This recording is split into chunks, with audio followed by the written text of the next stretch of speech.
When the curtain finally fell on one of Hollywood's most beloved comedy duos, Stan Laurel and Oliver Hardy, the world didn't just lose two entertainers, it lost a partnership that defined laughter itself.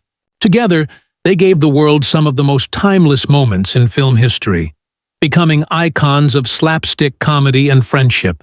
But behind the laughter was a story far more complicated than the audience ever knew. So, when Oliver Hardy passed away in 1957, fans expected his lifelong partner, Stan Laurel, to be there to bid him farewell. Yet, to everyone's shock, Stan was nowhere to be seen.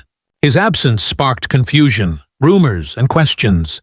Why would the man who shared decades of joy, struggle, and success with Hardy not attend his funeral? The truth, as it turns out, was deeply human and heartbreakingly sincere. Long before fame united them, Stan and Ollie's paths were worlds apart. Stan Laurel, born Arthur Stanley Jefferson on June 16, 1890, in Ulverston, England, grew up surrounded by the theater. His father managed playhouses, and young Stan spent countless hours backstage, mesmerized by the magic of performance. While other boys played sports, Stan was busy studying timing, mimicry, and the delicate rhythm of laughter. By his teens, he had joined Fred Karno's comedy troupe, the same one that launched Charlie Chaplin's career, touring Britain and America, quietly perfecting his craft and learning the subtle power of expression and silence.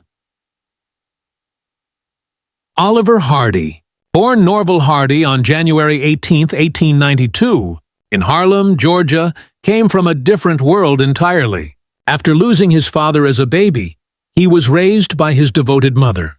A big man with a booming voice and gentle spirit, Hardy flirted with music and law, but ultimately found himself drawn to the stage. His path to film began by chance, first managing a movie theater, then stepping in front of the camera himself. By the 1910s, he had appeared in hundreds of silent shorts, often as the pompous villain or blustering authority figure. His commanding presence and natural timing made him unforgettable.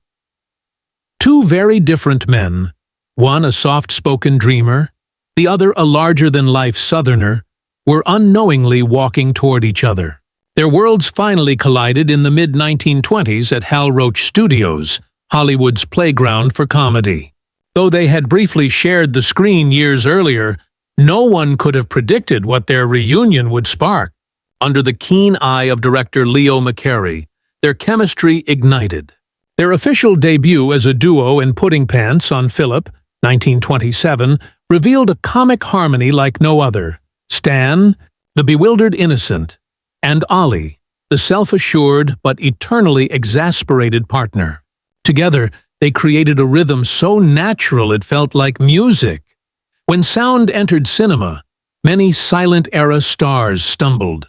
But Laurel and Hardy thrived.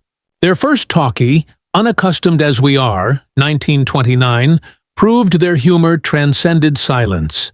The sound of Stan's hesitant whimpers and Ollie's exasperated sighs became part of their charm. From the battle of the century with its legendary pie fight to Big Business and Sons of the Desert, they mastered the art of escalating chaos wrapped in innocence. Their famous line, "Well, here's another fine mess you've gotten me into," became not just a catchphrase, but the heartbeat of their friendship. Frustration and affection intertwined. Their films weren't just funny, they were human. Behind every pratfall and sigh was genuine warmth.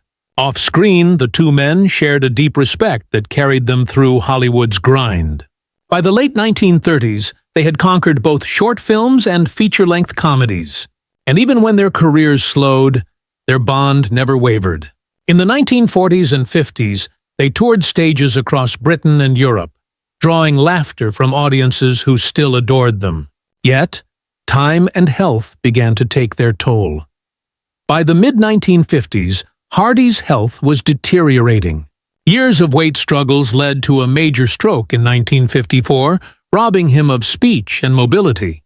The once robust comedian faded before the world's eyes, And on August 7, 1957, Oliver Hardy passed away at just 65. His death marked the end of an era, and half of a heart that had made millions laugh. The world waited to see Stan Laurel at his side one last time, but he never came. His absence stirred confusion and whispers of estrangement, yet the truth was simple and devastating. Stan was too heartbroken to attend. Overwhelmed by grief and illness, he couldn't face the sight of his best friend's coffin. "Babe would understand," he said softly, using Hardy's affectionate nickname. Stan also feared the press would turn the funeral into a spectacle about him, not the man they were meant to honor. So he grieved privately, in silence. In a letter released soon after, Laurel wrote, "I feel lost without him. After 30-odd years of close friendship and happy association, he meant every word. Without Hardy, Laurel felt incomplete. He vowed never to perform again, and he kept that promise." Stan Laurel spent his final years in quiet seclusion in Santa Monica, still writing jokes and sketches he knew he'd never perform. He lived on in memory, not performance. On February 23, 1965, Stan Laurel passed away at the age of 74, and with that, the last light of Laurel and Hardy went out. But their laughter never did.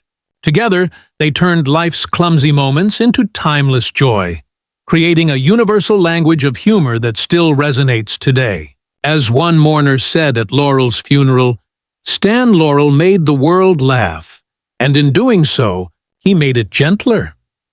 Their partnership remains a beautiful reminder that even in life's finest messes, laughter can make everything a little lighter.